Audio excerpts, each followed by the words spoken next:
Hey guys, I want to talk to you a little bit about fuel pumps today.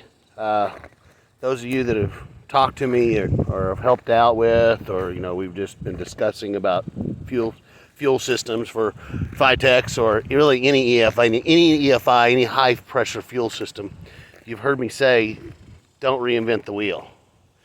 OEMs have been using in-tank fuel pumps for their fuel injection systems since they started doing fuel injection. They don't do external pumps. They don't do surge tanks. They don't. They've done an intake pump, and it works and it's effective. Look at every one of your daily drivers that you never put a fuel pump in. 200, 250, 300,000 miles. You never put a fuel pump in. It goes the same way with what we're doing with Fitechs. We're doing with any other aftermarket EFI systems or OEM EFI systems. Say you're doing an LS swap with an OEM system. You should try to go with an intake fuel pump. I know it's added cost. I know it's added work. Sometimes you got to add a return line. It's just part of it. There are some variations that you can use to make it a little easier, but it all depends on what kind of fuel system or EFI system you're using. But first and foremost, in-tank fuel pump is the best route to go for any EFI system. And I'm going to tell you why it's the best system to go with. High pressure fuel systems create a lot of heat. The more you pressure a liquid up, it creates heat. Thus creates heat inside of the pump. Your external fuel pumps can't dissipate the heat properly. Plus, external fuel pumps don't like to draw fuel. They only like to push fuel. So a lot of times you can't even get an external pump in a good position on the fuel tank to work properly. Now, I know some of you guys, I've had external pump on mine forever, no problems. Okay, that's fine.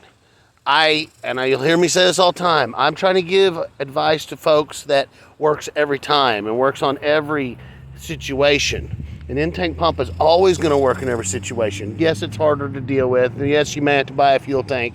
Yes, you may have to add a return line, which in most cases you're going to have to add a return line anyways. So I understand that it can work. I'm just saying it's not a very high probability of it working and continuing to work and not failing on you. You might say, well, we see these Pro Street or, these Pro Touring cars and they've got external. Yeah, they're running a lot more expensive external pump than you probably want to pay for. They also have a bottom sump fuel tank, so where they're not drawing fuel. The fuel is actually siphoning to the pump and the pump's just pushing the fuel.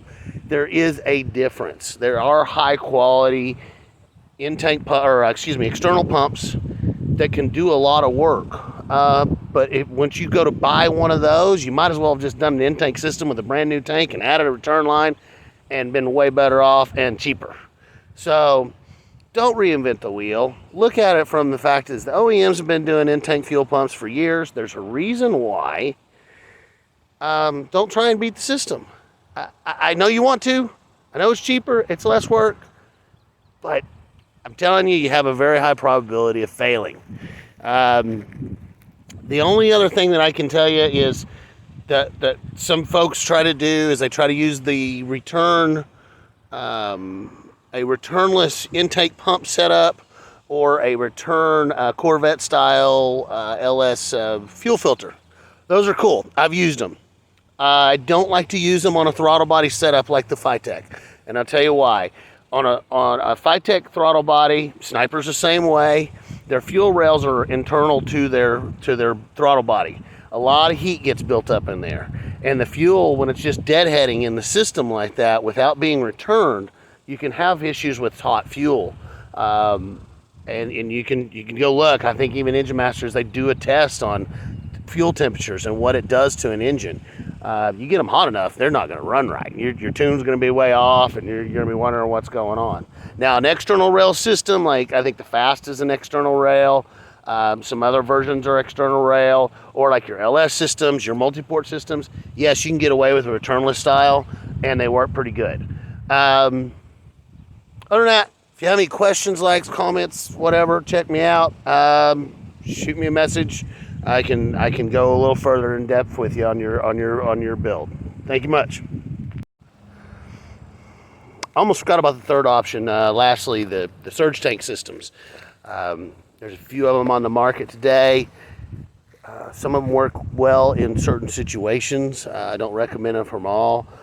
Basically what those do is they use your mechanical fuel system to fill a small sump, small tank, and then there's an intake pump inside of there that feeds your high pressure to your system.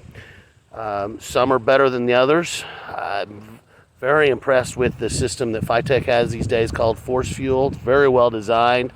It works great in pretty much any application, but I don't recommend it. Only in like high G situations. So autocross, off-road, rock crawling. I got my crawling buddies. I'm wearing a Tribe 16 shirt right now. Things of that nature. Sometimes that can come in handy where there's a lot of articulation or a lot of G's, where there's a lot of fuel slosh stuff, because then you're putting that fuel in a small container to where you don't have any fuel starvation issues. It's a great option to doing a full intake fuel job, fuel system job, or but it does add some complexities in some aspects. So I still will say intake pump's the best way to go. If you like what I'm doing here, like, subscribe, let me know what's going on. If you have any comments, let me know. Appreciate it.